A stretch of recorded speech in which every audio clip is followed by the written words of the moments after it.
So I was a bit surprised. You got gold price here down $34 an ounce. Kaboom. Interesting disconnect going on with good old gold and, of course, crypto and Bitcoin, where you still have crypto moving higher here. Don't see any pause in the Bitcoin price. And interestingly enough, we never did get that blow off top move that you saw in the gold price. So if we actually look at like the daily Bitcoin charts, this is just, you know what this is? This is the long, slow grind higher of death.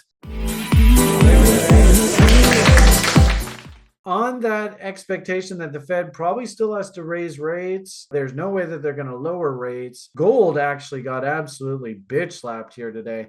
And frankly speaking, if there was a story to talk about here in the short term, I think it's the metals, because we had just an absolutely huge spike up in the gold price. And then mysteriously, it was really odd, and I suppose not odd. This is business as usual for markets. You can see we had huge spike up in the gold price. The news headlines were gold's going to new highs. Oh my God, everybody buy gold. And what does the market do? That's classic blow off top kind of price action. And it reverses and heads down. And now I actually think that looks like a nice empire top pattern, which of course is a fractal, which probably is sort of the end of that bull run for the time being. And it looks to me, based on just really simple harmonic patterns, AB equals CD, they're probably going to run after this liquidity pool down here. And so fascinating developments here in the gold pits. I suppose you could also argue too, there's a yawning gap all the way down here at the bottom of the gold chart. And of course, that would just break all the gold bugs' hearts. We had just this rip-roaring bull. Everybody's getting uber bullish, and what do? They knock the thing right back down against the lows. And I think this is all predicated on the idea that the Fed can't lower interest rates anytime soon. So I was a bit surprised. You got gold price here down $34 an ounce. Kaboom. Interesting disconnect going on with good old gold and, of course, crypto and Bitcoin, where you still have crypto moving higher here. Don't see any pause in the Bitcoin price. And interestingly enough, we never did get that blow off top move that you saw in the gold price. So if we actually look at like the daily Bitcoin charts, this is just, you know what this is? This is the long, slow grind higher of death.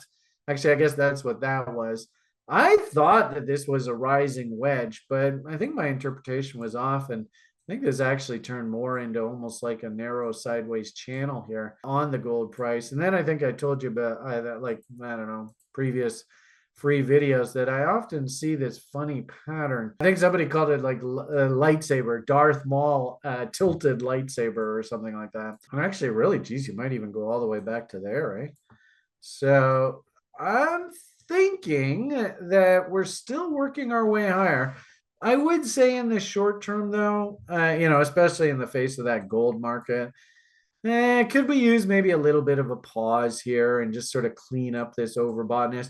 You can see this is daily chart. You can see where short-term support is. It's probably into that tail. There's a bunch of trap bears in there that would love to get out. So horizontal support and resistance.